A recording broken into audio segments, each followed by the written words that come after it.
गलती हो गई, लेकिन आइंदा ऐसी गलती मत करना। उन्होंने क्या किया, इतनी बड़ी दया की उसके ऊपर कि एक कागज मंगाया, एक कागज के ऊपर 84 लाख योनियां बनाई, उसी कागज के ऊपर उसने नरक बना दिए और कह लो नारद ये कागज मैंने 84 और नरक बना दिए, और मिट्टी में जा करके और इसको लोट लोट करके और इस कागज को जैसे मिट्टी बना दोगे तुम्हारी 84 भी कट जाएगी और तुम्हारे नरक भी कट जाएंगे।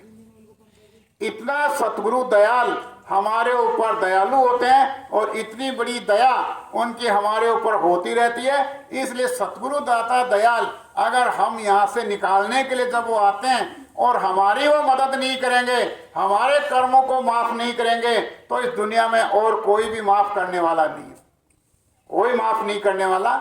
इसलिए आज आपको ये बताया जाता है कि जब तक हम लोग मनुष्य शरीर में बैठ करके हम पहुंचे हुए परम पद को प्राप्त सतगुरु की तलाश नहीं करेंगे, उनके चरणों में बैठ करके हम उस परमात्मा की भक्ति का मार्ग नहीं पूछेंगे, उस भक्ति का तरीका उपाय नहीं पूछेंगे, तो हमारा जीवन सफल होना मुश्किल है। और फिर हम जिस जगह से आए थे उसी 84 लाख योनियों में और नरकों में फिर चले जाएंगे। तो आपको मनुष्य शरीर पाने का मतलब क्या निकलेगा? तो आप आज ये विचार करो कि हमारे जो अच्छे और बुरे कर्म हैं, आप एक बात बताओ कि आप लोगों ने जो अपने शरीर से जो कर्म किए हैं पहले के और इस जीवन में आने के बाद, पहले के कर्म तो आपको इसलिए याद नहीं है कि आपके ऊपर एक भूल भुलैया का पर्दा डाल दिया, इसलिए पहले के कर्म तो आपको इसलिए याद नहीं है।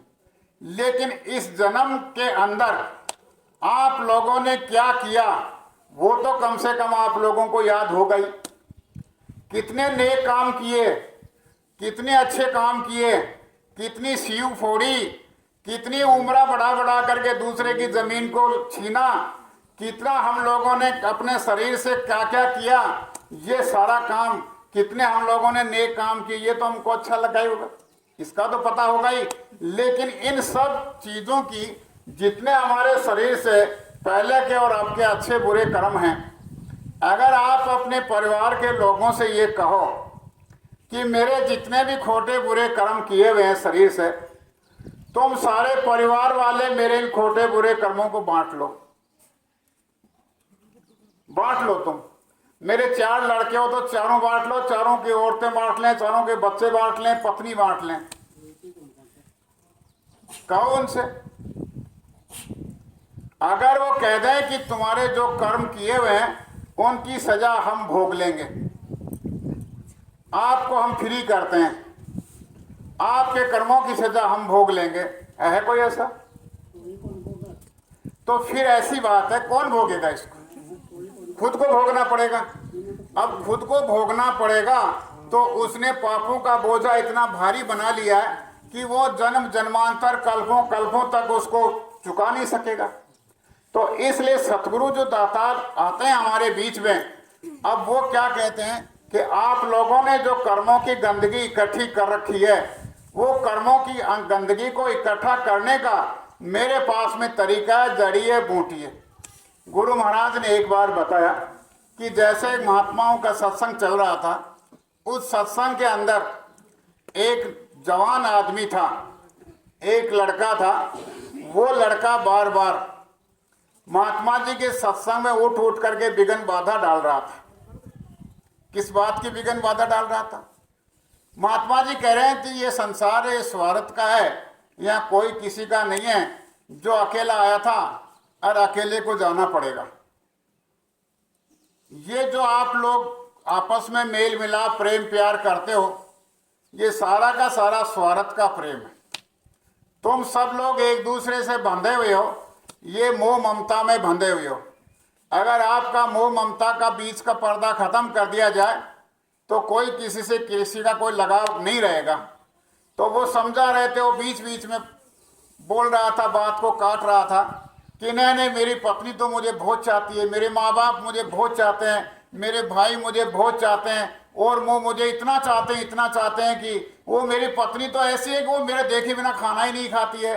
मेरे माँ बाप जब तक मैं नहीं जाता हूँ तब तक वो मेरा इंतजार करते रहते हैं। नहीं नहीं, ऐसी बात नहीं है, सब ये झूठा है। वो मुझे बहुत चाहते हैं। तो ऐसा है। उसके बाद में उन्होंने उसको बताया कि आप लोग आया करो, सत्संग में बैठा करो। जब आप लोग सत्संग में बैठोगे और सत्संग सुनोगे तो हम लोग आपको एक सांस रोकने की विधि बताएंगे। सांस रोकने की विधि बताएंगे। जब वो आपको विधि सांस रोकने की पूरी हो जाए, आप सांस रोकने लग जाओ और आपको ये पता लग जाए कि हाँ भाई सांस रुकने लग गया, उसके बाद में आप जिनको अपना समझ रहे हो उनकी आप परीक्षा कर लो, उनको देख लो, तो आपको पता चल जाएगा कि कौन क्या है। तो 15 दिन, 20 दिन, 1 महीने वो महात्मा जी के आश्रम में जाता रहा और वहाँ पर सांस रोकने की विधि सीखता रहा। और सांस रोकने की विधि सीखते सीखते जब उसको ये पता चल गया कि अब मैं सांस रोक सकता हूँ, घंटे, 2 घंटे, 3 घंटे तक सांस रोक करके मैं रह सकता हूँ, तो ठीक है। तो ऐसा करके और महात्मा जी से कहा कि महाराज मैंने सांस रोकना सीख लिया है, अब मैं इसमें कोई मुझे दिक्कत नहीं है। तो महात्मा जी ने कहा कि तुम जाओ अपने घर के अंदर और ये काम कर लो, देख लो अपने घर में जा कर के आपके साथ कौन कौन है, आपका साथ कौन कौन निभाते हैं, कौन आपके साथ में जाते हैं, ये तो आपको खुद को इस बात का पता लग जाएगा। तो इस तरह से जब वो अपने घर में जा कर के गया, तो घर में जाने के बाद में जैसे ही वो अंदर के कमरे में गया, अंदर के कमरे में जाने के बाद में औरत ने देखा और औरत ने देख लिया कि हाँ भाई आ गए। वो अपने कमरे में जा कर के थोड़ी देर इधर उधर कुछ देखा, काम बैठा, और बैठने के बाद में थोड़ी सी आवाज़ की, आवाज़ करने के बाद में अपने हाथ और अपने पैर ऐसे लंबे और चौड़े करके और उस कमरे के अंदर लेट गया। और लेटने के बाद में अपने उसने सांस रोकने की जो क्रिया थी वो शुरू कर दी और सांस का रोक लिया। अब सांस रोकने के बाद में शरीर में क्या होता है कि जब तक प्राण रहेंगे तब तक शरीर छूटेगा नहीं, और शरीर में से प्राण निकल जाएंगे तो शरीर छूट जाएगा। तो जब तक सांस रहेगा, प्राण रहेंगे, तब तक सांस भले ही रोक लो, प्राणों के ऊपर कोई फर्क नहीं पड़ता है। तो उसने अपने हाथ और पांव चौड़े करके और ऐसे फैल करके और लेट गया, अपनी सांसों को रोक लिया, आंखों को बंद कर लिया। और बंद करने के बाद में उसके हाथ और पांव जो थे वो जैसे ही सांस रोक लेंगे तो ये हाथ और पांव जैसे सीधे थे वो सीधे के सीधे रहेंगे, टाइट हो जाएंगे, करड़े हो जाएंगे। औरत ने देखा कि अभी अभी आए थे, ये क्या हो गया, ये तो अभी बात कर रहे थे, बोल रहे थे। देखा तो देखा, सांस देखा, पेट देखा, छाती देखी, धड़कन देखी। कहा कि ये तो भाई धड़कन भी नहीं है, ये तो मामला कुछ और हो गया, ये तो बिगड़ गया खेल। तो बिगड़ गया तो क्या करें, सुबह सुबह का वक्त है, सारा दिन बाकी है और कब तैयारी होगी, अब सारे दिन भूखे मरना पड़ेगा, चलो कुछ खा लिया पी लिया जाए तो बाद में अपन बता दें। वो गई रसोई में, कुछ खाया पिया और अपना नाश्ता करके कोई भी, और बाहर आई, अपने परिवार वालों को बताया कि आओ आओ देखो देखो क्या हो गया, देखो क्या हो गया। परिवार वाले आए, वैद्य जी को बुलाया, डॉक्टर को बुलाया, उन्होंने अपनी मशीन लगाई, लगा करके देखा कि भाई ये तो विदा हो गया, खत्म हो गया। चलो भाई विदा हो गया तो अब आगे का काम करो। तो आगे का काम करने के साथ में जब वो तैयारी करने लगे और वो अपना कहे कि इसके हाथ पांव मोड़ो, तो मोड़ने के बाद में मुड़े नहीं। वो 3 फुट का दरवाज़ा था, जब वो नहीं निकलने की स्थिति में था तो क्या करें, कहे इसको ऐसा काम करो, इस दरवाजे को थोड़ा सा हथौड़ा ला करके तोड़ के इसको चौड़ा कर लेते हैं और चौड़ा करके निकाल करके अर्थी में रख लेंगे। अब जैसे ही आवाज़ उसने सुनी कि क्यों तोड़ते हो इसको, इसको तोड़ने की क्या जरूरत पड़ गई, तो क्या करें, इसको निकालना तो बाहर पड़ेगा ही, अगर बाहर निकालनेंगे तो निकलेगा कैसे ये। तो मैं आपको उपाय क्यों नहीं बता देती हूँ, इसका उपाय बताती हूँ ना इसका, कि क्या उपाय है, तो उपाय तो मैं बता दूंगी। तो आप लोग इसको ठहरो, रोको। तो उसने पूछा कि चारों तरफ कोहराम मच गया, और मोहराम मचने के बाद में वो अपने औरतों में बैठी बैठी सारी बातों का जवाब दे रही। इतने में महात्मा जी थे कि देखिए क्या हाल है, देखें तो सही, चलो देखते हैं। महात्मा जी भी घूमते फिरते उधर आ गए, गांव बस्ती के लोग बाहर बैठे, इधर झुंड बना करके 10-10, 5-5 लोग बैठे थे। वे क्या हो गया, को एक आदमी था इस लड़के के जो आपके हम आश्रम पर जाता आता था, वो लड़का तो खत्म हो गया। कहने ऐसा हो ही नहीं सकता, कहने नहीं हो गया साहब, कि कहाँ है, कि उस मकान में, चलो देखते हैं। चलो गए देखने के लिए, देखने के लिए गए तो हाथ पांव वो थे, फैले हुए था कि ये तो भाई बात तो हो गई। लेकिन एक बात तो है कि जीव के बदले जीव अगर कोई दे तो ये जिंदा हो जाए, जीव के बदले जीव देना पड़े। तो कैसे दिया जाए कि लाओ एक पानी का गिलास लाओ, पानी का गिलास मंगाया, उसके ऊपर से घुमाया, घुमा करके, और महात्मा जी को करना क्या था, वो भ्रम तोड़ना था लोगों का। घुमाया, घुमा करके लो भाई ये पानी का गिलास है, इस पानी के गिलास को जो पिएगा वो तो इसकी जगह चला जाएगा, मर जाएगा, और जो ये जिंदा हो जाएगा। तो माँ से कहा कि माँ तू बूढ़ी है, 2-4 साल बाद मरेगी, 2-4 साल पहले मर जा क्या। तो उसने कहा कि नहीं महाराज, मेरे तो 3 बेटे और हैं, मैं तो उन 3 बेटों के पास रह करके अपना काम कर लूंगी। बाप से कहा कि तू पी ले, 1-2 साल का मेहमान है, 1-2 साल का मेहमान बाद में है तो पहले हो जा, पी ले। कह रहे नहीं, इतना नालायक, इतना वोर, इतना ये किसी काम का नहीं, बोलता नहीं, चालता नहीं, आता जाता बात नहीं करता। भाइयों से कहा इसका हमारा क्या है, इसका हमारा तो सब लेन देन अलग अलग है, इसका परिवार अलग है, हमारा परिवार अलग है, हम क्यों मरे। अब औरत से कहा कि भाई तू पी ले, क्या मैं क्यों पीऊं, मेरे लिए तो और आदमी तैयार खड़ा है, इसका मैं क्या करूंगी, मर गया तो मर जाना, तो मेरे तो और आदमी बहुत तैयार खड़े हैं, मैं तो चाहे जहाँ चल जा करके अपना घर बसा लूंगी। ठीक है ये तो है, तो ठीक है, तो फिर क्या करें भाई, तो फिर क्या करें, तो इसको निकालने का कोई तरीका बताओ। फिर क्या तरीका, तो मेरे पास में क्या तरीका है कि ये जो इसके हाथ है यहाँ से काट दो, इसका हाथ यहाँ से काट दो, ये पैर जो बाहर जा रहे हैं इसको यहाँ से काट दो, और ये पैर यहाँ से काट दो, और बना करके इसको रुनमुंड और इसमें अर्थी में डाल लो, ये ले जाओ इसको, और क्या करना है।